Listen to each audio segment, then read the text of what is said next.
making sure that you use your credit card just for small purchases and pay it off. Don't think that the money is free. No. The money is just so that you can, spend whilst probably you wait to pay it at the end of the month or whilst you get paid. It's really just to build credit. Yeah, honestly. Just to establish your credit. Because if you don't have the money, don't spend it. You spend it because you have it somewhere to pay it off. Yeah, I like that. Yeah. I like that.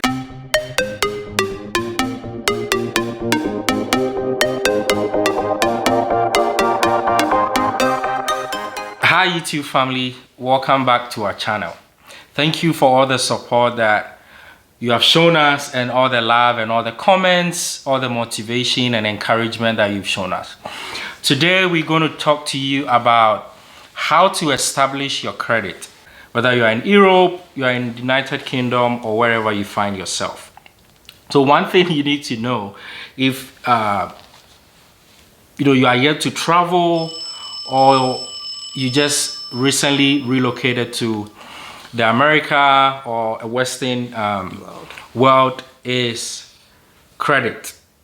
All right, back home, people save up money to buy everything. Like almost everything. Like you buy a car and you need like the cash up front. Yeah. But over here, things are very different. It's not easy to come up with $10,000, $20,000 and just go buy yourself a car or something that you desire or something that you want. Yeah, sometimes we hear most times you need a car because it's a necessity, not for luxury. Yeah. So you need credit, and it's not just about buying vehicles. However, or if you want to even buy a house, you need to have some form of established credit. If you want to get a loan, you need some form of established credit. Credit is just something to show that you are trustworthy, and if someone should give their money to you, you would be able to pay back without any issues. So in this video, we are going to talk to you about 3 easy ways to establish credit. Yeah, so I'll use my situation when I initially moved here as an example. I remember when I moved here in 2013 and had to move to stay with a friend for a little bit whilst I get ready to start work and all that. I think somewhere in 2014 is when I had been able to like settle in, pass my exams and ready to work. And of course, I needed to travel to work. I needed to drive to work because the system in Tennessee at that time, there really wasn't like a public transportation system that was good. Like you wait on the bus and it would take you like an hour and 30 minutes to get to work, whereas it would have taken you 25 minutes to drive. Yeah. Sometimes it's not convenient, it's the cold and so many things. Yeah. So luckily it was the summer. The summer. In May is when I started working, and I needed to buy a car. But I didn't have credit because I hadn't been in the country for that long. I hadn't had the opportunity to have a credit card. So going into you didn't have all the money. I didn't have all the money to buy that. To buy it upfront. Right? I had to work like maybe a whole year to save up that money to be able to buy a car. But you had a deposit, but no one was even willing to look at you because you didn't have credit. So and even if they gave you, they're going to give you on a high interest. Like you have to pay so much in interest to get that loan, even if they were going to do so. So how did I go about it? How was I able to maneuver this credit issue? So luckily, I had this great couple that were ready to support me. And I'll say a shout out to Ivy and Doc. They really supported me in that phase of life. So this is a situation where we went in, we found the perfect car, my dream car. It's a Honda 2009 Civic. Oh my goodness. At that time, that car was really like mine. It just made my eyes like brighten whenever I saw it on the road. So we found the right car, and it cost so much dollars for that used car. It wasn't a brand new car, trust me. Doc, that is Aben, had to step in and co-sign for me to be able to get the loan and on a lower interest. Even that, I felt like the interest was really high. Yeah, it will still be high just because, once you are new, you don't have any track record. You don't have any history. You don't have an address per se because you are new, you are now finding your feet, so it's going to be difficult. So step 1 is to find a trusted friend or family member that will be willing to co-sign on whatever purchase agreement that you are having. That is the number one step. Yeah, right? It's just like getting a guarantor. So they are guaranteeing you, they are stepping in on your behalf to tell the loan company that, oh, we are going to pay this loan. And I have a track record. Here it is. I have a great credit score. And so I'm stepping in for this person to say that, yes, we will pay this loan. Technically, that's what it is. So we did that. We signed up for the car.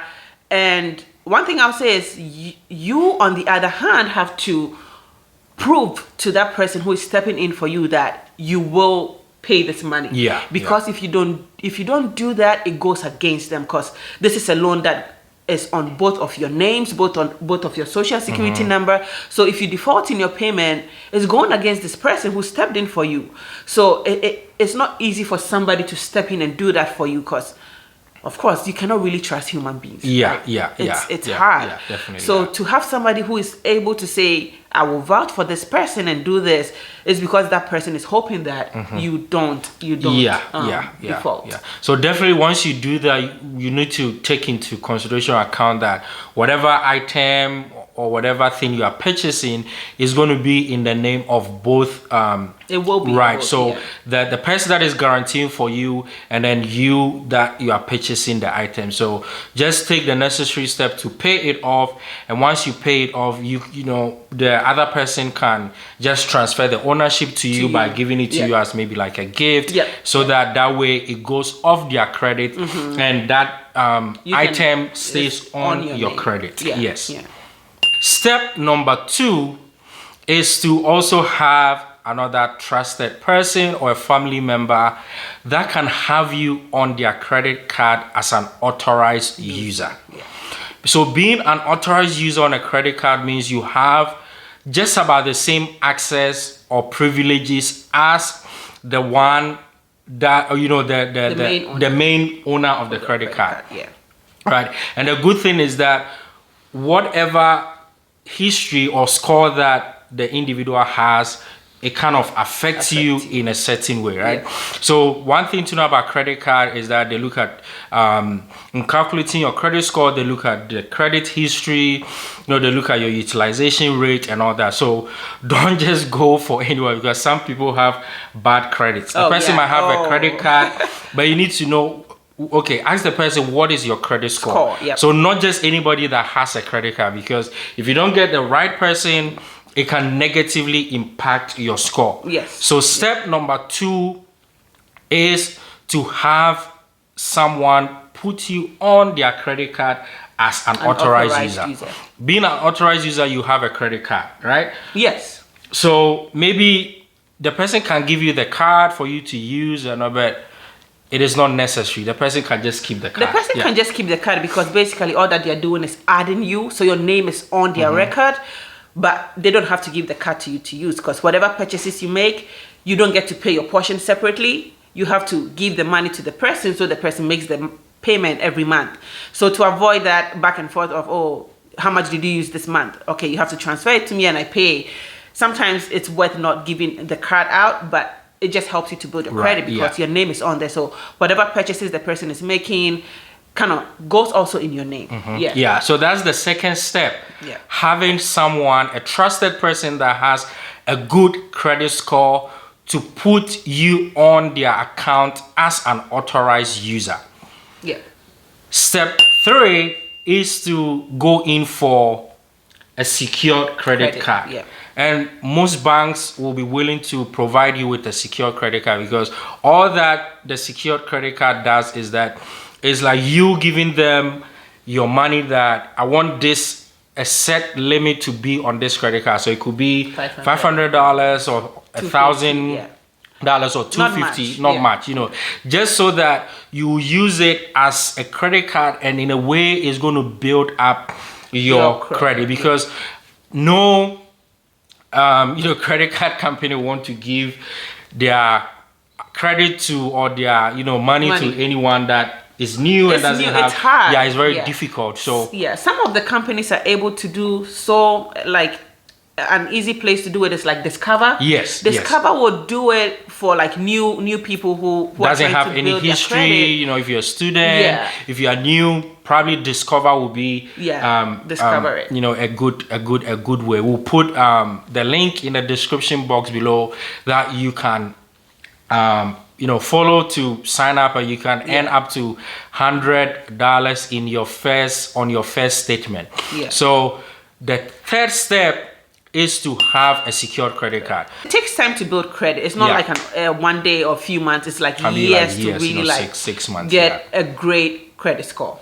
And you know, this is a bonus point actually, that you know, just because I'm also new. My wife has been here for almost 10 years. I've been here roughly like, you know, 5 years.